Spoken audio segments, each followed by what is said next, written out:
अस्सलाम वालेकुम। इस वीडियो में मैं आपको बताऊंगा तेज़ी से वज़न कम करने वाली एक डाइट के बारे में जिसे कार्निवोर डाइट कहते हैं। ये कार्निवोर डाइट क्या होती है, इस कार्निवोर डाइट में आप क्या क्या खा सकते हैं, क्या आपको नहीं खाना है, इसका फ़ायदा क्या है और मोस्ट इम्पॉर्टेंट चीज़ कि इस डाइट का नुकसान क्या है। क्योंकि इस डाइट को पर्सनली मैंने खुद 1 महीने के लिए फॉलो किया है। दुनिया में मुख्तलिफ़ किस्म की डाइट को फॉलो किया जाता है। कोई इंटरमिटेंट फास्टिंग करता है, कोई कीटो पे होता है मतलब लो कार्ब डाइट ले रहा होता है, कोई मसल मास बढ़ाने के लिए हाई प्रोटीन डाइट ले रहा होता है, इसी तरह से कोई अल्कलाइन डाइट ले रहा होता है, कोई मेडिटेरियन डाइट ले रहा होता है, कोई वीगन डाइट ले रहा होता है यानी जो प्लांट बेस्ड खुराक होती है उसको इस्तेमाल कर रहा होता है। इसी तरह से कुछ लोग ब्लड प्रेशर को कम करने के लिए डैश डाइट ले रहे होते हैं और इन्हीं डाइट में से एक डाइट है जिसे कार्निवोर डाइट कहते हैं।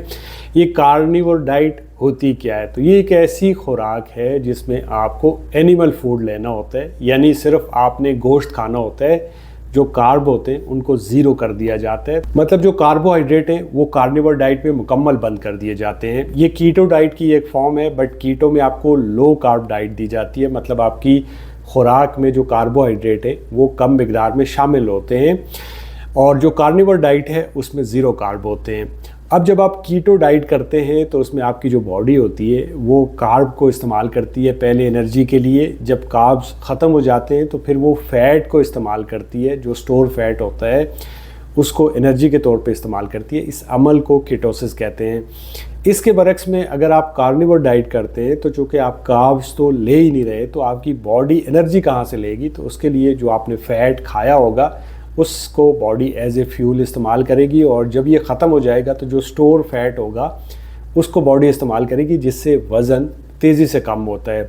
अब इस डाइट की सबसे अच्छी बात यह है कि इसमें कैलोरीज काउंट नहीं होता है, आपको जितना दिल करे आप खा सकते हो। और क्या खा सकते हैं, आपने सिर्फ गोश्त खाना है यानी आप ऑर्गन मीट ले सकते हैं, जैसे पोटा कलेजी आप ले सकते हैं, आप सी फूड सारा ले सकते हैं, स्पेशली फैटी फ़िश का इंतखाब करिए।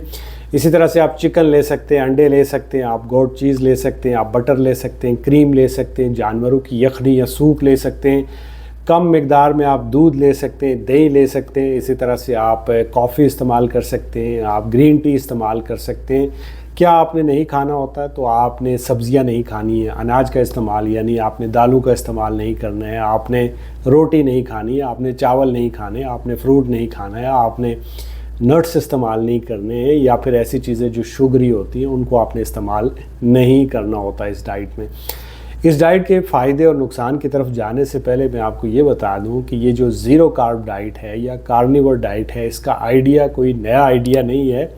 लेट 70s में एक स्कॉटिश मिलिट्री डॉक्टर थे जिनका नाम था जॉन रोलो। उन्होंने अपने जो पेशेंट थे शुगर के उनको ज़ीरो कार्ब डाइट दी थी, मतलब उनकी डाइट में सिर्फ उनको गोश्त खाने के लिए दिया था ताकि उनके जो शुगर लेवल है वो नीचे आ जाए। ज़ाहिर है अगर आप कार्ब्स नहीं खाएंगे तो आपका शुगर लेवल नहीं बढ़ेगा। बट ये डाइट दुनिया की नज़र में उस वक़्त आई जब 2019 में जब अमेरिका के एक डॉक्टर जिनका नाम था डॉक्टर शॉन बेकर, उन्होंने एक किताब पब्लिश की जिसका नाम था दी कार्निवोर डाइट। इसके बाद इस पर मुख्तलिफ डॉक्टर्स ने इंग्लिश के अंदर वीडियोस बनाई और अगर आप इस डाइट में इंटरेस्टेड हैं तो आप डॉक्टर शॉन बेकर का यूट्यूब चैनल है उनको देख सकते हैं या फिर आप डॉक्टर केन बेरी को भी देख सकते हैं। बहुत डिटेल में उनके लंबे लंबे 1-1 घंटे के लेक्चर हैं, सो आप उन्हें जाके देख सकते हैं। एनीवे इसका फ़ायदा क्या है, तो इसका सबसे पहला जो फ़ायदा है वो ये है कि वज़न तेज़ी से कम होता है। ज़ाहिर है आपने कार्ब्स लेने नहीं है, आप हाई प्रोटीन डाइट ले रहे हैं तो इससे आपका वज़न तेज़ी से कम होता है। दूसरा फ़ायदा इसका ये होता है कि ये आपके शुगर लेवल को इम्प्रूव करता है। ज़ाहिर है अगर आप कार्बोहाइड्रेट नहीं ले रहे, आप रोटी नहीं खा रहे, आप चावल नहीं खा रहे, आप पिज़्ज़ा नहीं खा रहे, आप बर्गर नहीं खा रहे, कोई स्वीट नहीं खा रहे, फ्रूट नहीं खा रहे, नट्स नहीं खा रहे, तो शुगर कहाँ से बढ़ेगी, तो शुगर लेवल इम्प्रूव होते हैं। तीसरा इसका फ़ायदा ये होता है कि ये आपके जॉइंट में जो इन्फ्लामेशन होती है, जो कार्ब्स होते हैं ये हाईली इन्फ्लामेटरी होते हैं, सो ये आपकी बॉडी में इन्फ्लामेशन करते हैं तो आपके जॉइंट के अंदर जो आपको पेन फील हो रहा है वो उसमें काफ़ी हद तक कमी आ सकती है। इसी तरह से आप रिलैक्स फील करेंगे, आपकी नींद अच्छी हो जाएगी, डिप्रेशन लेवल कम होंगे। तो ये हैं इसके मेजर फ़ायदे। अब अगर हम इसके साइड इफ़ेक्ट की बात करें, पहला जो साइड इफ़ेक्ट है वो ये है कि आपको विटामिन या मिनरल की डेफिशिएंसी हो सकती है। उसकी वजह ये है कि आपने फ्रूट नहीं लेने, आपने वेजिटेबल इस्तेमाल नहीं करनी, आपने नट्स इस्तेमाल नहीं करने। दूसरा जो इसका साइड इफ़ेक्ट है वो ये हो सकता है कि ज़ाहिर है आपने अपनी डाइट से फाइबर निकाल दिया तो आपको कॉन्स्टिपेशन रह सकती है, पेट के अंदर दर्द हो सकता है। तीसरा इसका साइड इफ़ेक्ट ये हो सकता है कि आप एनिमल फूड ले रहे हैं, सो इसमें सैचुरेटेड फैट ज़्यादा होता है तो आपका बैड कोलेस्ट्रॉल बढ़ सकता है। और जब आप पाकिस्तान में गोश्त पकाएंगे तो वो तेल के अंदर पकाएंगे, तो तेल में पकाने की वजह से ट्राइग्लिसराइड भी ज़्यादा हो सकते हैं। तो इन दोनों चीज़ों की वजह से आपको हार्ट डिजीज़ का रिस्क बढ़ सकता है। चौथा जो इसका साइड इफ़ेक्ट देखने को आपको मिल सकता है वो ये है कि जब आप प्रोसेस मीट लेंगे तो उसमें नमक ज़्यादा होता है, तो उसकी वजह से आपका ब्लड प्रेशर ज़्यादा होता है।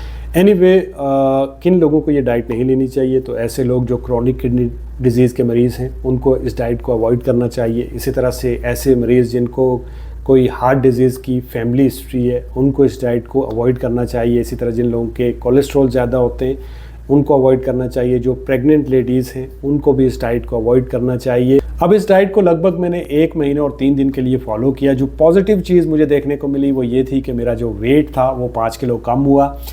और जो साइड इफ़ेक्ट था वो 2 तरह के मुझे नज़र आए। एक ये था कि मेरे जो बाल थे वो बहुत तेज़ी से सफ़ेद होना शुरू हो गए, शायद न्यूट्रिशनल डेफिशिएंसी की वजह से, क्योंकि जब भी मैं कोई डाइट प्लान फॉलो करता हूँ मैं एक मल्टीविटामिन साथ में रखता हूँ। इस बार मैंने 1 चम्मच मोरिंगा का लिया डेली और साथ में 1 चम्मच जो है वो ऑलिव ऑयल का लिया, extra virgin olive oil. But शायद इन 2 चीज़ों ने उस तरह से काम नहीं किया। दूसरा जो साइड इफ़ेक्ट मुझे देखने को मिला वो ये था कि जब मैंने 1 महीने के बाद अपना लिपिड प्रोफाइल करवाया टेस्ट, उसमें जो ट्राइग्लिसराइड थे वो बढ़े हुए थे। अब जो ट्राइग्लिसराइड थे वो बढ़ने की वजह ये हो सकता है, एक तो गोश्त हो सकता है, दूसरी वजह ये हो सकता है चूँकि मैं कबाब जो थे वो ज़्यादातर मैंने रखे होते थे, उनको ही मैं गर्म करके खा रहा होता था, तो जो ऑयल में इस्तेमाल कर रहा था उसकी वजह से भी जो ट्राइग्लिसराइड है वो बढ़ सकते हैं। इसके अलावा जो है बोनलेस चिकन और जो अंडे थे उनको ज़्यादा मैंने इस्तेमाल किया, तो ट्राइग्लिसराइड बढ़ने की ये वजह भी हो सकती है। ये बात याद रखिएगा कि हर डाइट हर एक के लिए नहीं होती है। आप डिफरेंट डाइट को ट्राई कर सकते हैं, बट शॉर्ट टर्म के लिए ट्राई करिए। लंबे अरसे के लिए कोई भी डाइट फॉलो करेंगे तो डेफिनेटली उसका साइड इफ़ेक्ट आपको देखने को मिलेगा। जब भी कोई डाइट प्लान फॉलो करें अपने डाइटिशियन से आप कांटेक्ट कर लें, स्पेशली अगर कोई क्लिनिकल डाइटिशियन होता है तो उससे आप ज़रूर मशवरा करिए। दुआओं में याद रखिएगा। अगर आपको कार्निवोर डाइट को समझने में मदद मिली, लाइक, कॉमेंट, शेयर, सब्सक्राइब। अल्लाह हाफ़िज़।